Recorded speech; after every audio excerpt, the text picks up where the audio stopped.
नमस्कार, मी Preeti HK recipe मराठीमध्ये तुमचं स्वागत आहे। तर आज आपण बनवणार आहोत चमचमीत अशी भरलेली कंटोळी। चला तर आता आपण रेसिपीला सुरुवात करूया। तर आज आपण भरलेली कंटोळी बनवणार आहोत। हे बघा, इथे मी कंटोळी घेतलेली आहेत। तर तुम्हाला मी दाखवते पहिली कशी साफ करायची ती। ही कंटोळी आहे ती सुद्धा पावसाळ्यातच मिळतात आपल्याला। पाऊस पडल्या की कंटोळे येतात। हे बघा, असं आपल्याला मधून कट करायचं आहे थोडंसं, आणि याच्या आतमध्ये ज्या बिया असतात त्या आपल्याला अशा काढून घ्यायच्या आहेत। ते निघतात आंबट काढले की।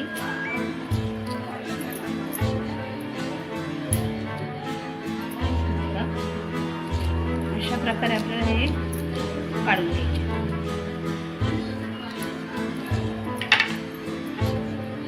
बिया अशा निघून जातात।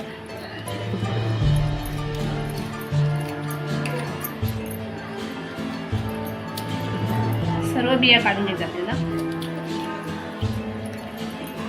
हे बघा, अशा प्रकारे आपल्याला सर्व या बिया अशा काढून घ्यायच्या आहेत। तर मी इथे ही अशी कंटोळं सगळी साफ करून घेतलेली आहेत। आता ही आपण स्वच्छ पाण्यामध्ये पहिली धुवून घेणार आहोत।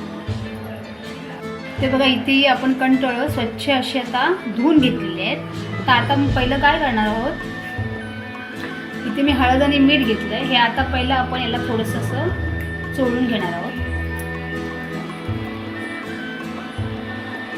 अशा प्रकारे थोडंसं हळद मीठ आपल्या इथे लावून घ्यायचं आहे।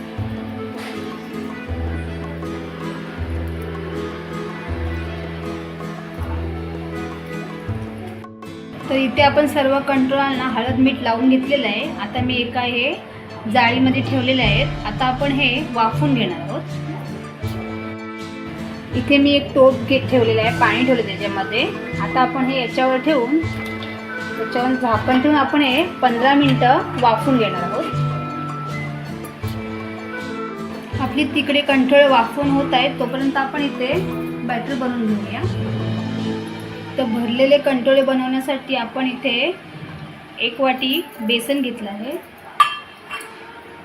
त्याच्यामध्ये 2 चमचे तांदळाचं पीठ, इथे मी ओलं खोबरं, 4-5 लसूण पाकळ्या आणि कोथिंबीर याचं जाडसर असं हे वाटण करून घेतलं आहे। ते आपण याच्यामध्ये टाकणार आहोत। त्यानंतर आपल्या चवीनुसार मीठ टाकायचं याच्यामध्ये। ते 1 चमचा मीठ टाकले।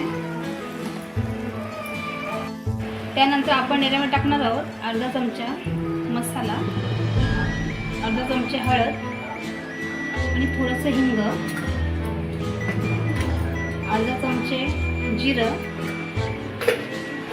आणि इथे मी थोडीशी साखर टाकते। आता हे आपण मिक्स करून घेऊया पहिलं। हे बघा, हे आपल्याला जास्त ओलं नाही करायचं, सुकंच ठेवायचं आहे। एकदम साधारण पाणी मेल्यावर शिंपडते, एकदम थोडंसं असं। याच्यापेक्षा जास्त आपल्याला एकदम ओलं नाही करायचं आहे, नाहीतर मग ते एकदम चिकट होतं। अशा प्रकारे आपल्याला हे करून घ्यायचं आहे। तर इथे आपली 15 मिनिटं झालेली आहेत। आपण बघूया, चेक करूया, तुम्हाला दाखवते मी।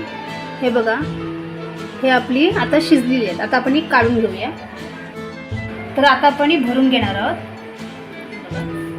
हे आपलं सारण आपण जे बनवलं ते हे असं आपल्याला टाकून दाबून असं चांगलं भरून घ्यायचं आहे।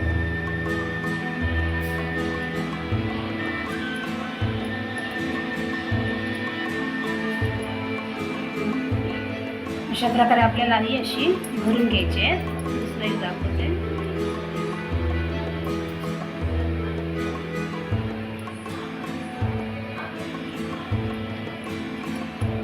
ही कंटोळं खूप छान लागतात भरलेली, तुम्ही एकदा नक्की करून बघा।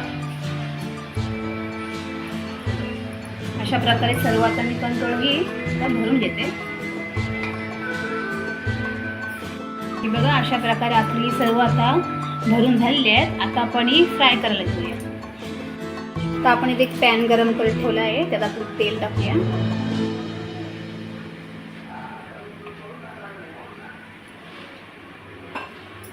आता आपण ही कंटोळं जी भरलेली आहे ती आपण याच्यामध्ये एक एक ठेवून देणार आहोत।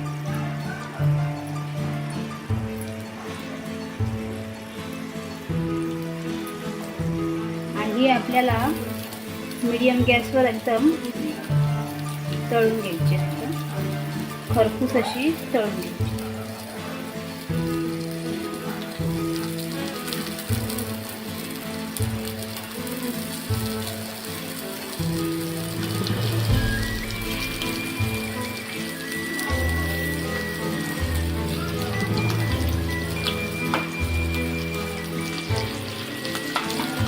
म्हणजे आपलं जास्तीचं पीठ राहिलेलं आहे थोडंसं, ते आपण याचं असं टाकू.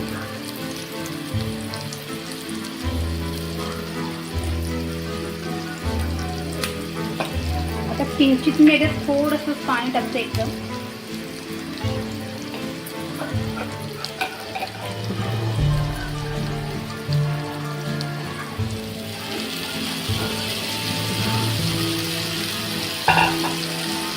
आता झाकण ठेवून आपण ही 2 मिनिटं शिजवून घेणार आहोत.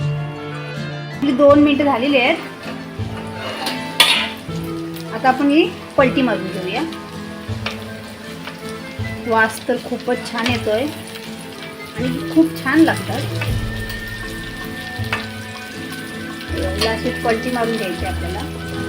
पलटी मारून पुन्हा एकदा आपण अशी 2 मिनिटं ही फ्राय करून घेणार आहोत. आपण आधी कंट्रोलर वापरलेलेच आहेत, त्यामुळे ती शिजलेलीच आहेत ना. आतमध्ये आपण जे पीठ भरलेलं आहे ते आपल्याला शिजवायचं आहे, त्यासाठी आपल्याला ही थोड्या वेळ ठेवायचं.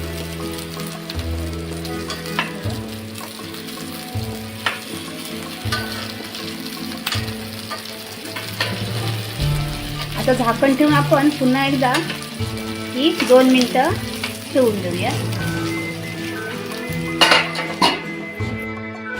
इथं आपले 2-3 मिनिटं झालेले आहेत. हे बघा, छान अशी आपली खरपूस इथे आता फ्राय झालेली आहे. आपल्याला मध्ये मध्ये अशी चेक करायची, तशी हलवून बघायची. ते बघा इथे झालेली आहे. थोडीशी मी कोथिंबीर टाकते आणि आता आपण ही सर्व करणार आहोत. तरी बघा, इथे आपली छान अशी भुललेली कंट्रोल इथे रेडी झालेली आहे. तुम्ही पाहू शकता किती छान दिसते ती. चमचमीत अशी झालेली आहे आणि कुरकुरीत. जर तुम्हाला माझी ही रेसिपी आवडली असेल तर रेसिपीला लाईक करा, शेअर करा आणि आपल्या चॅनलला सबस्क्राईब करा. धन्यवाद.